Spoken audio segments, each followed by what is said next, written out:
Videli ste už prvú zastávku vytvorenú 3D tlačou betónu v Bratislave? Našou úlohou bolo odkomunikovať partnerom a klientom developera ITB tento ich unikátny projekt na evente v sídle spoločnosti. A keďže sme nemohli vziať stovku ľudí kamsi do Dúbravky, rozhodli sme sa priniesť zastávku do centra. Event začal živým priamym prenosom zo zastávky, na ktorej dvojica súčasných tanečníkov odštartovala svoju choreografiu. Po nastúpení do autobusu tanečníci pokračovali v tanci a účastníci eventu ich mohli sledovať počas uvedenia knihy o bratislavských zastávkach. Veľkoformátové fotografie z knihy dokumentujúcej aktuálne zastávky MHD boli súčasťou výstavy, ktorú sme počas eventu otvorili.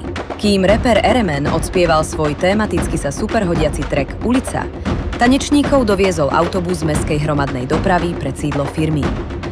Záver ich tanca uzavrel priamy prenos a začal autogramiádu tvorcov a hostí na fotografii najnovšej zastávky MHD pri Čerešniach.